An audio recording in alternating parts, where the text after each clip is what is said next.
Welcome to the Lumbridge Knight Imp Catcher Quest Guide. All you'll need for this quest is some basic combat prowess and a lot of patience.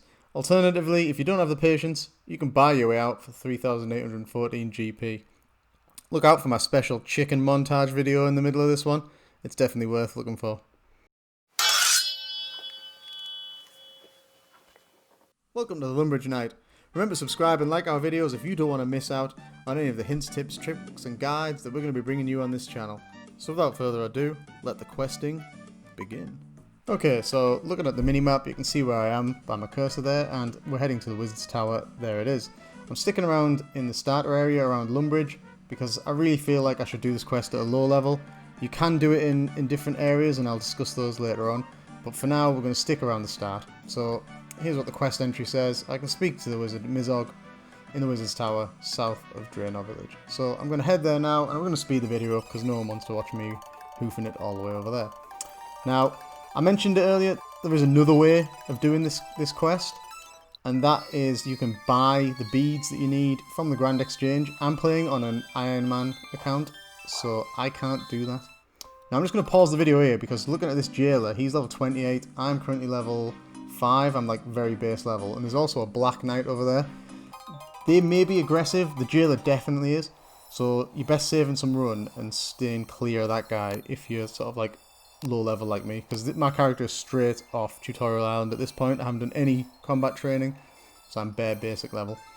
Now you want to head up to the 3rd floor, and that is where Mizog is waiting. So let's click on him, run through the dialogue. It's pretty basic stuff. In the top left of the screen there, you might notice that there's a couple of wizards firing at a lesser demon that's in a cage. It's actually a really good spot to practice if you're powerful enough to damage the lesser demon. The only problem is there's only one and quite a lot of people use this, but it's worth bearing in mind. So back to the quest. One of his wizarding colleagues, for a bit of a joke apparently, has sent some imps to steal some of the wizard's items, and 4 of the beads were actually quite important magical artifacts that he wants back. So we now have to kill imps until we get 4 beads. There is a black bead, a white bead, a red bead, and a yellow bead. Karamja is the other place that you can do it. So pay your 30 GP, head over on the boat from Port Sarim. At the back of the volcano, there's probably maybe 6 imps, so you can really kill the imps quite quickly. Obviously they still teleport about, but they kind of stay concentrated in that area. Now the reason I didn't go there and I didn't do it that way is because my character was only like level 5, and if I'd gone there, there are level 14 scorpions in and around the volcano, and at that point they're pretty dangerous, and I seem to remember they can poison you as well. I'm going to stay in the Lumbridge area because it's the safest area combat wise for my character. We're going to head back over to Lumbridge now. I could have used Lumbridge teleport, and I probably should have done, so at this point don't walk back like I did. Use Lumbridge teleport, return home teleport, back to Lumbridge. If you're running like me, make sure you avoid that jailer. Here we are, in and around the farms that were kind of key to the Cook's Assistant quest. Now this is where the imps spawn. There's 3, maybe 4 in this area. And I'm just going to show this video because you can see what a pain they are. When you do a little bit of damage to them, every now and then they teleport. So you can see I started fighting the imp, and he's teleported into that field behind the closed gate. Now your character will auto attack the person and keep trying to get to them, but if there's a closed gate, your character will just walk into a wall or into a fence and just stand there looking at them. So the imps are, to be honest, a bit of a pain in the neck. To give you an example, I had to kill 36 imps in total to get the 4 different colours, and I also got multiple drops of the same colour, which is quite frustrating. I ended up with like 2 black, 2 yellow and 2 red, I think, before I got the final white one. Kind of annoying. I am not going to let you suffer the 2 hours that it took me to do this, but be prepared that if you're going to do it the manual way, you're going to do it early on. If you're going to do it Iron Man, it's going to take a while. It's going to be sort of 2 hours, but there is you can use it as a bit of a training experience. So I'll show you that when I get to the point that I think is the best place to do the quest. There's like 2 goblins and an imp spawn in the same place in Lumbridge pretty much every time. So in between imps, you can kill goblins. Now at some point you're gonna have to train. So let's do it.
So I kind of hope you enjoyed that as much as I enjoyed making it.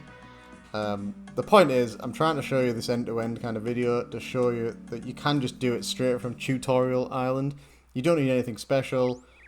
Yes, you've got to stand in the chicken yard or the cow field and train for a little bit, but you can use that with the imps. So I'm looking around for an imp at the moment, and I think I've spotted one. And there he is. So I believe this is going to be the imp that gives me the first bead. As you can see by my amazing wands, my character's still pretty poor combat wise. It's just I now actually hit the imps fairly regularly, so it's a little bit quicker. Obviously at a high level character this would be stupidly easy. You could probably one hit the imps. They've only got fate hit HP. It's the disappearing thing that is really annoying. Like here you can see my character just running all over the shop, and the guy was in the back garden behind a closed gate, so I couldn't quite get there. Not frustrating at all. But anyway, persevere. The imp teleported again. You just saw the bit whiff of smoke come up there, but he teleported the wrong way. He teleported out of there. So I found him, and now, yep, we've got him. And if we have a look, there's the first bead. So there's the yellow bead. Now, not all the imps were as bad as that guy, but yeah, you need to prepare yourself for a bit of a slog, and that's why I recommend this is the spot right here that I mentioned earlier. You can see the 2 goblins, the man, and the imp. Now, the imp spawns kind of just near the riverbank, sort of southeast of the screen where my character stood now, just next to the river. The imp spawns there pretty regularly. And so do the goblins, so you can basically constantly be hitting.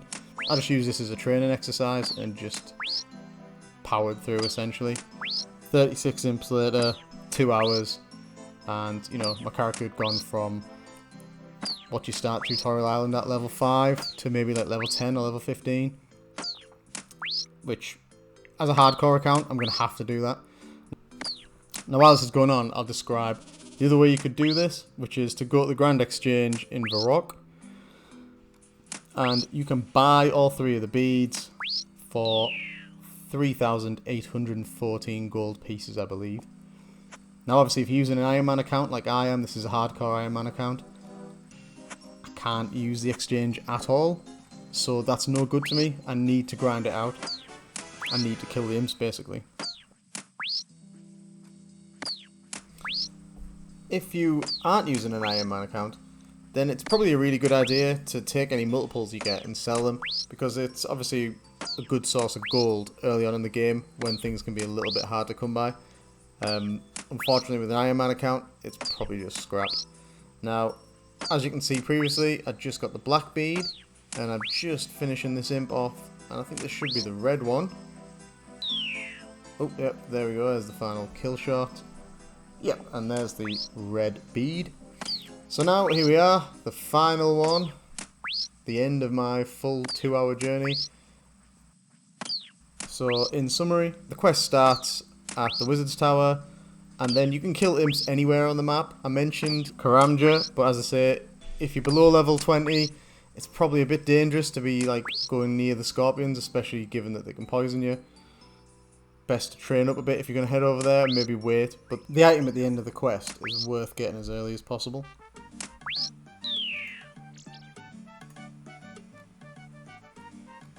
And then this should be the final one. Wait, this is the white bead. I'm now going to make my way back to the Wizard's Tower. Again, I'm going to have to hoof it the old-fashioned way. I'm going to kill a few goblins on the way past because my blood was up at this point and I was training to the max. So, as you can see in my inventory there, I've got all 4 of the colours, multiples of each. The white, I seem to remember from history that, like, even going back in the day, that the white was always a bit of a bugger to get a hold of. So, yeah, look out for that. Remember to watch out for the jailer. Look at him there, hassling someone. Probably best avoiding the Black Knight as well, just to be safe. And here we are, back at the tower. Heading back up to the 3rd floor, where we can find the wizard Mizgog, hand in the quest, and hopefully get our reward. Click through the dialogue to confirm that you have his beads.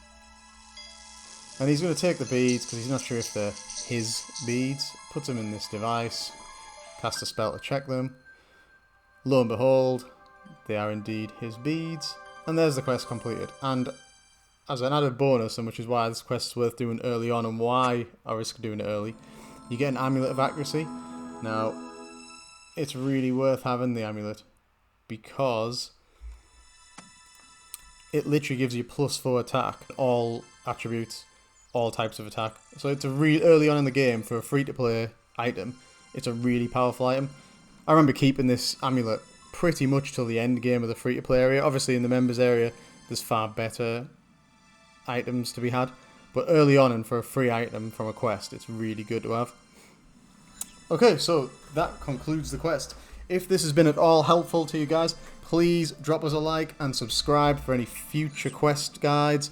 I'm also looking to bring any sort of content, so if you leave a comment, get in touch, tell me what content you want, and I will go out there and make it happen. I hope this has been useful to you. This is the Lumbridge Knight signing off. Peace out, guys.